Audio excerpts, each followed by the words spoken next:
Hi and welcome everyone to our course for electric circuits. So in this course, we are going to learn how to do the analysis for electric circuits. We are going to understand the definition of the voltage, current, electricity in general, and how can we do the KVL, KCL, or the different circuit theorems. Okay. So in this lesson, we would like to understand an introduction about electricity. So what happens in the electrical power system? So first we have in our electrical power system, we have three main stages. We have the generation stage or the generation phase. We have the transmission system, and we have the distribution system. So first, what are we going to do in our electrical system? First, we start generating our electricity. Okay, so we generate electricity from different sources. It can be renewable energy sources or non-renewable energy sources. Renewable energy sources such as solar energy, wind energy, and so on.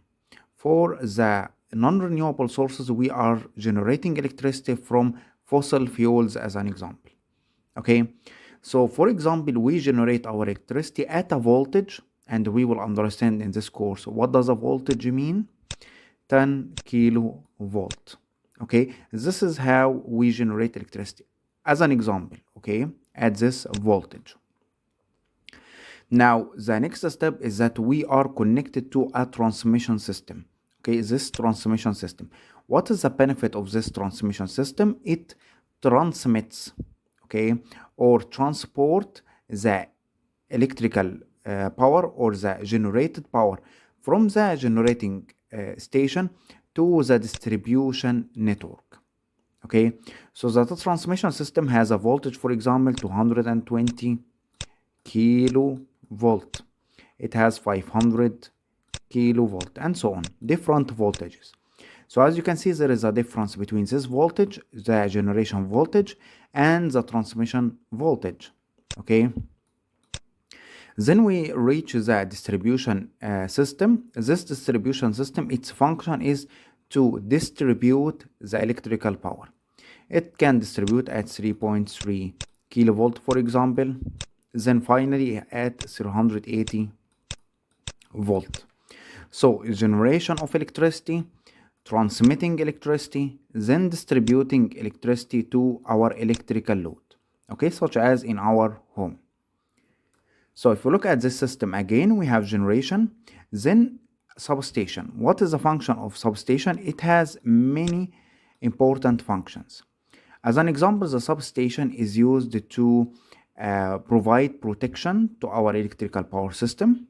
It contains a protection system such as circuit breakers, relays, and so on. Also, the substation has something which is called the transformer.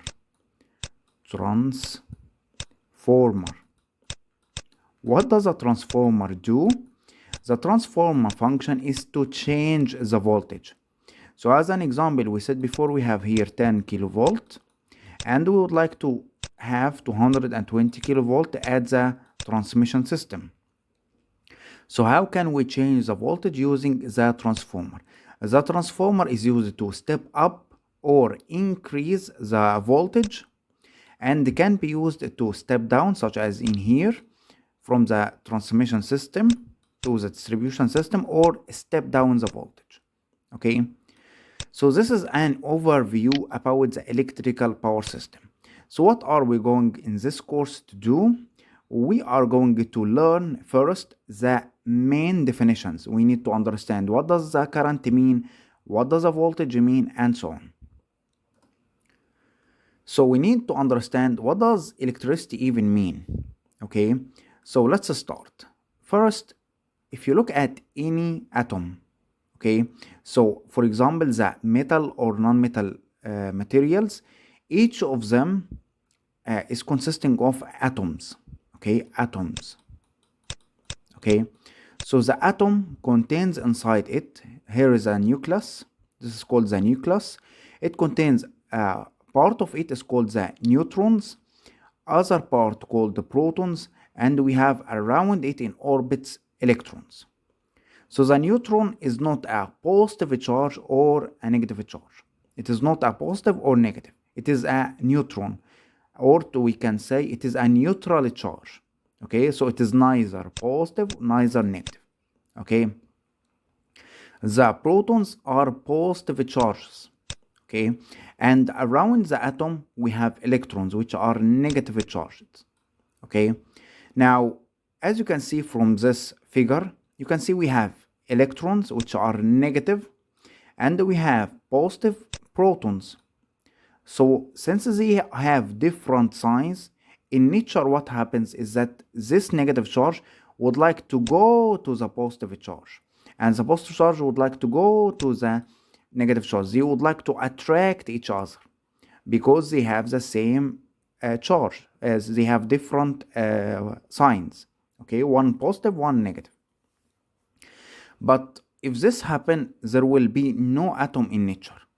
So what happens is that you will find that the new electrons, these electrons are rotating around the nucleus with a very high speed.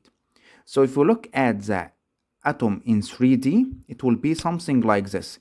You can see the nucleus, which contains the protons and neutrons, and around it in orbits there are electrons which are rotating or moving in a very high speed. As you can see, these particles which are moving are called electrons.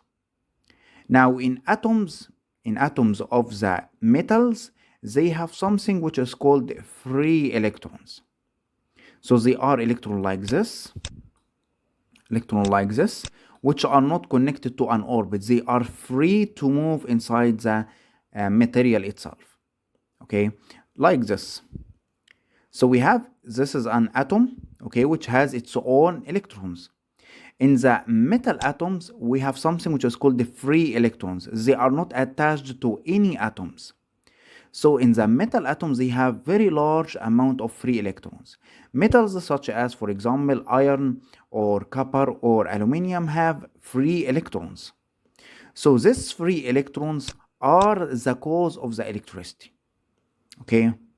So when they are exposed to a difference in voltage, as we will learn what does a voltage mean in the course, when they are exposed to a difference in voltage, they are moving in a certain direction. So as you can see here, they are scattered and moving randomly. Here, when we are exposing it to a certain voltage, so they are start moving in a certain direction. So this motion in a certain direction forms the electric current. Okay, so the motion of electrons inside the material itself or the metal is the cause of the electric current. Now you have to know that here, similar to the magnets, if they have opposed poles, they attract each other. The north and south attract each other. However, if we have south and south or north and north, they repel from each other. They would like to go away from each other.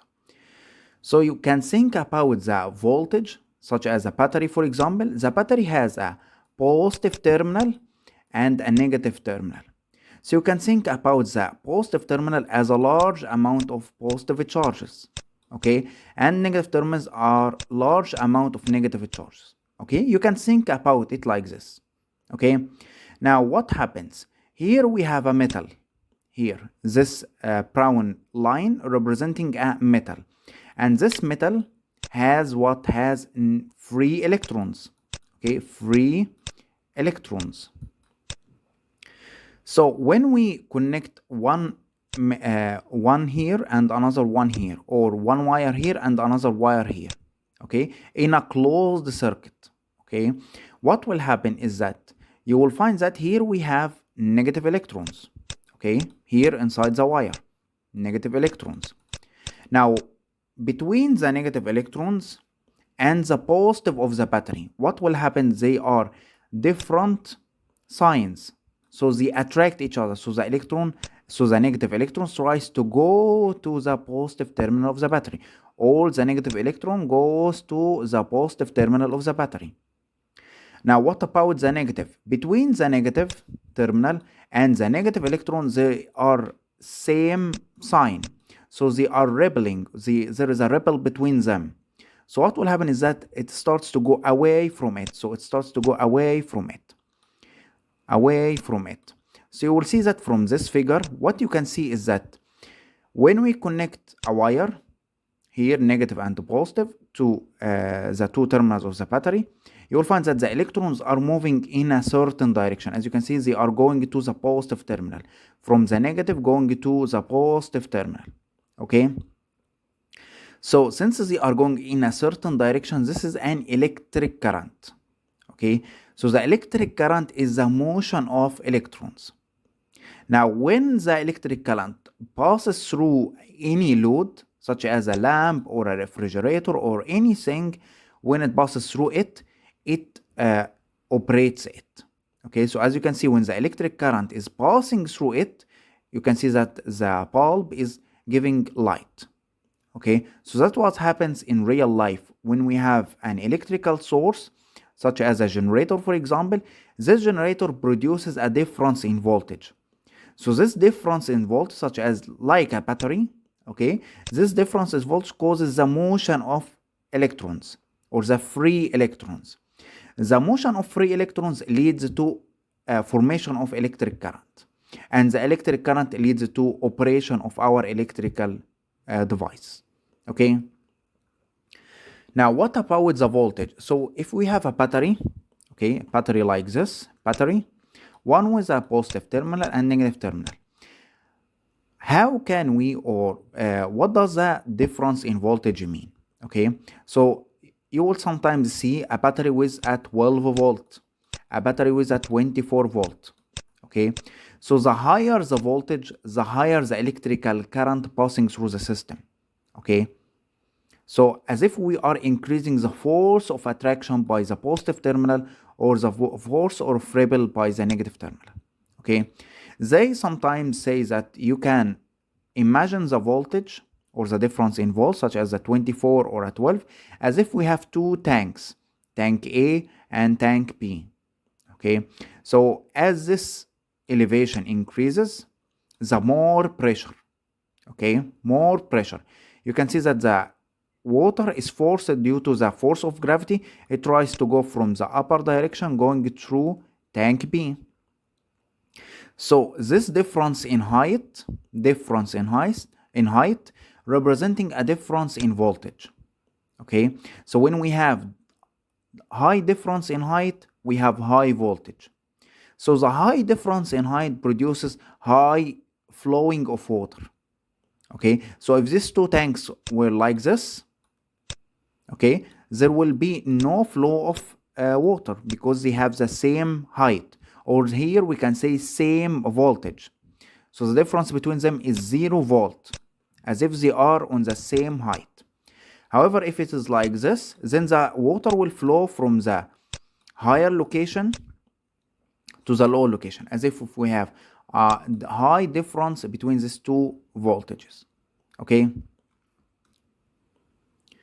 Now, here is how it happens. When we have an electric conductor, such as, for example, a copper wire or aluminum, you will find that it contains a large number of free electrons. Okay, these free electrons, as you can see, are moving randomly. They are moving everywhere. Okay. However, in this case, we don't have any potential difference, or no source is applied, or no voltage is applied. However, in this case, you will find that when we apply a difference in voltage, such as, for example, when you have a wire and connecting it to a battery, for example, with a positive and negative terminal, you will find that this electron will start moving from the negative terminal going to the positive terminal. Okay, so as you can see here, the electrons itself start moving in a certain direction. Why? Due to the presence of a potential difference between 2 points. Okay, here without any potential, they are moving randomly. Here, when we have a potential difference or a difference in voltage, they start moving in a certain direction, which means we have an electric current. Okay, so in the next lesson, we are going to start learning more about electricity, or electric current, the voltage, voltage, energy, power, and so on. Okay, so don't worry, we are going to start learning about each of these definitions in details with their equations.